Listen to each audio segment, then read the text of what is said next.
Hi, everyone, and welcome to our podcast, Control Alt Health, the podcast that goes over the digital wellness of our world and how it may affect you, as well as helping you better understand it from two people that grew up with it. My name's Shiloh. And I am Steve. Oh, my God. I'm sorry, I'm Jared. At the time of recording, this Minecraft movie comes out in... A week. Yep. So, this is fun. Anyways. Okay, anyway, back to it. This week's episode is about body image issues and how people can distort themselves online to the image that they want. So, Silo, do you have any experience about that? Oh, do I have experience? I always grew up as a bigger person, just going around school, and if you posted something and somebody would make a comment lose weight, lose weight. Why don't you lose weight? It's so easy to lose weight. Why don't you lose weight? Get skinnier. But there was also I had a huge in middle school to freshman year of high school, I had a really bad K-pop phase, that really cringy K-pop phase, where it was I literally talked nothing but it, and just always the conversation was about K-pop. Okay, I might have to deal with this. I have to ask, is it the kind of K-pop fan that's I don't know, explain it. It's not anything I follow them to their hotels type of thing. It's more of this do you role play as them? No. That's God. I'm so glad. The chat AI rooms, it would have been very dangerous if I had that back then. Oh my God. Those things. Oh, Jesus. Because, no, you would have had people on there posting, having sex with members of BTS. Wait, hold on a second. So, do you use that for real people? Yeah.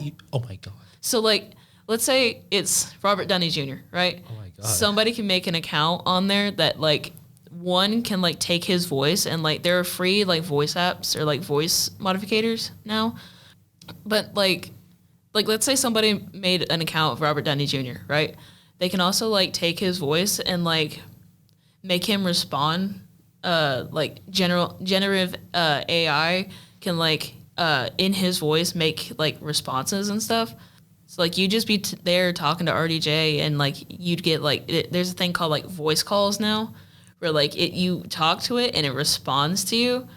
It's not always great, but, it's just a thing that they have now. And I'm if I had that when I was younger and in middle school, God, I'd be just so horribly, my reality would be so distorted and all that kind of stuff. So, yeah. Anyways, back to the original topic. So I was a cringy K-pop fan back then, and I wore this shirt that said oh, I don't always listen to K-pop, ... Oh, wait, yes, I do, in small text.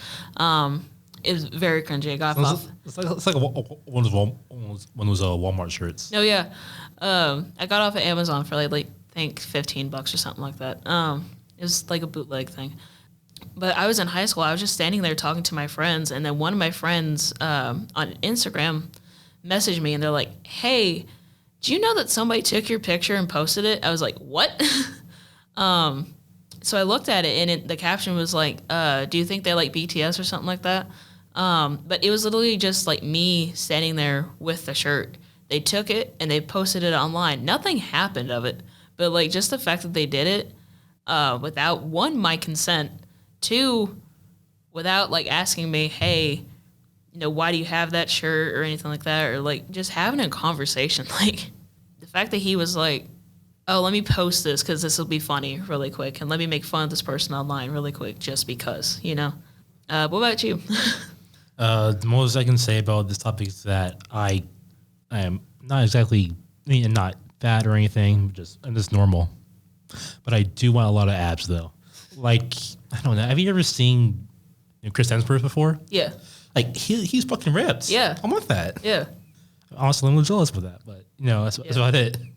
I think it's body issues and stuff like that, and people being Why don't I? Because like the Hollywood people in like movies now, and like everybody's like, our realities are so distorted. Of like, God, why don't I look like that? God, they look so good. Why don't I look like that? You know.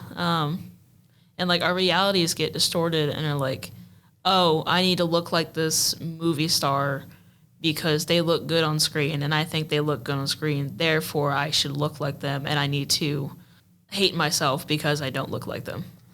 I don't know. That might be just like, it might depend on gender too, honestly, because I don't think guys care about it as much. I mean, do you? Or like, I mean, to be honest, the only reason why I want to get fit is because I want to cosplay. fair. On God. That's such a I real want to thing. cosplay as Sephiroth from Final Fantasy VII. Dude. On the topic of that, I think somebody cosplayed as like Mirio from My Hero Academia. Mm-hmm. Have you watched it or no? I quit on it, unfortunately, but Fair. I know about Mirio. I get Miriko. it. But Mirio from My Hero Academia, somebody like literally got shredded because the dude shredded in the anime, got shredded, and like went to a con shirtless, and like his voice actor saw him and was like, "Oh my God, dude, you're fucking ripped! Holy shit!" And like he was so happy. So like for that reason, that's a healthy way to do it though. Like if you have a goal in mind, you're like, "Oh, I want to look like this for this cosplay." As long as it doesn't like border on the line of like dangerously thin or like dangerously like overweight type of stuff, then yeah, do it. Do what makes you happy. But it's the Don't be Slender Man, guys. Come on. yes, yeah. It's just a part of like I don't know. I think I grew up with it more just because I was more conscious about it, and my parents made me more conscious about it, especially my grandparents. Like anytime I went over to their house, they'd be like, "Now, honey, you're gonna have to start losing weight now." I'm like, okay. What awful grandparents. No, for real. They were so judgmental. I love them. Don't get me wrong. I love them very much. But they legit, like, they're from Southern Georgia, too. So, like, it was very much that time of, like, oh, you need to be skinny and proper and ladylike and all that kind of stuff. So I just grew up with it most of my life. Getting personal in this episode. Well, it's body images. So. It is. It's body issues. But also, like, on the topic of, like, distortion, there's so many apps out there now, like the face changer apps and like get rid of my white teeth apps and like make my teeth white apps, or like get rid of like Photoshop where like you get rid of like pimples and zits and like all that kind of stuff and like Kardashians. And just like taking like all of the realness out of it. And like I hate apps like that because the fact that you need it to make yourself feel good is just it's sad. Honestly, it's very sad. But Yeah. You be you, guys. Come on. you be you. So I looked into like why body image is like such a big like online thing, and why people need to like edit themselves in the first place in order to look good. Quotations. According to the Ballard Brief from BYU, they say that social media provides these adolescents with role models, beauty standards, and idea of their lives that should look like if they want to be happy. These factors from a setting where body image issues and attitude are common. So have you ever wanted these things before? Like, I know we just talked about it a little bit, but like as far as the standards and the beauty standards and the what we should look like, what we shouldn't look like, all that kind of stuff. Well, it could definitely be a little taller. I mean, I am only 5'7". That's kind of short for. Dude, I'm 5'7". Yeah, but for a man, it's kind of short. I was like for a man, it's like 5'9". I mean, I could definitely be a little taller. Maybe like, I don't know, 7 feet tall. I don't know. 7 feet tall. I'll be Shaq sized. I want to be Shaq. I want to be able to dunk without having to even like jump off the ground. As far as beauty standards, back to K-pop for a second. I'm trying not to relate it to it, but honestly, this fits really well. There's a movement in Korea right now for the women where, because the birth rate is like dropping in South Korea, dropping drastically. Oh, yeah, I heard Korea is pretty sexist over there. It's horribly sexist. Oh my God, dude. They have like the beauty standards and they have a rubric, and like idols are like graded on that rubric, and that like helps decide do they debut, do they do not. Korea in general, like South Korea, their beauty standard is insane, and there are women who are trying to like break that mold of like, no, I will not listen to a man, all that kind of stuff.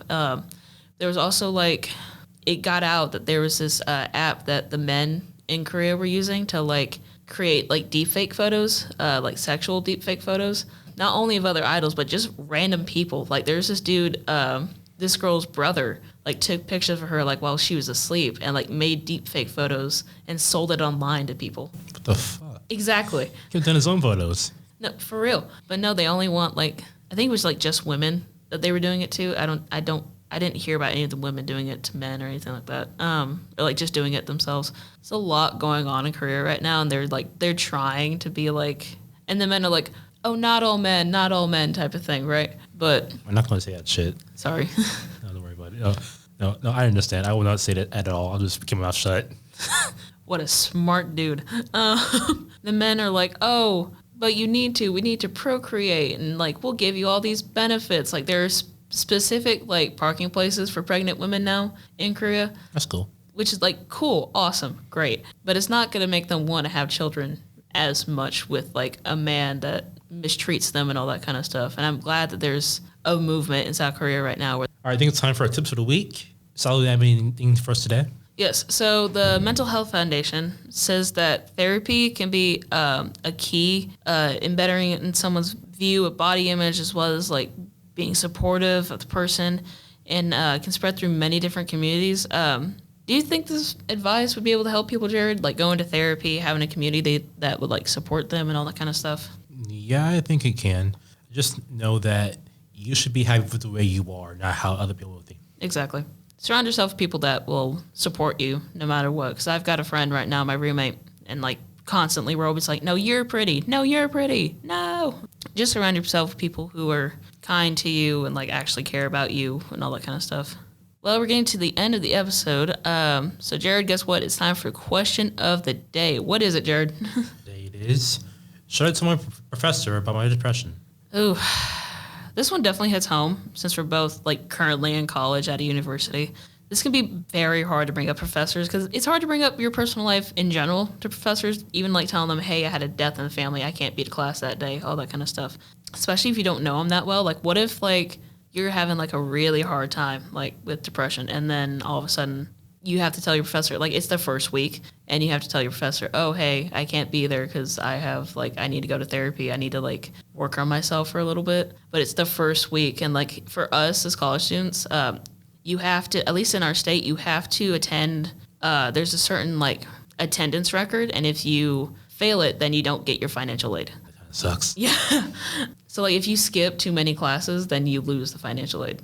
Yeah, it makes sense. Yeah, it makes sense, but also like, because like what if like someone got into a car crash and like had to go to the hospital and like stay there for months? Like what would happen? Well, boy, you're out of luck. Well, guess what? Well, I would hope to God they would at least email the professor and be like, hey. I'm definitely sick right now. I almost died. But no, it's definitely a hard topic to approach, especially like talking to a professor about it. But like definitely tell them if there's something going on. Most of the professors here, at least I've experienced so far, like genuinely care and are like, hey, I want to help you if you have any problems. We can talk about it. Well, guys, we're out of time for this episode. And unfortunately, this would be our last one of the series. Thank you for everyone listening to us throughout this whole journey. You know, who's to say? Maybe when we get out of here, out of college, out of school, we may start the podcast up again. Probably not, I don't think. Or like we'll maybe help produce podcasts in the future, which would be, I guess, cool when we get into the working world. Now, this is where Control Alt Health. But yeah, this is where Control Alt Health is going to end. Once again, thank you guys so much for listening to us up to this point. And the podcast will still continue to be available on YouTube, Apple Podcasts, and Spotify. If you ever want to go back and listen to whatever you want, whatever episode you want, if you want to go back just for like some advice, or if you think we had a funny story, just go back there and listen to it. It will still be there. Hope that we're able to help you out with your mental problems and digital health and wellness. If you're able to take away something from this podcast. Bye, everyone. Bye, guys.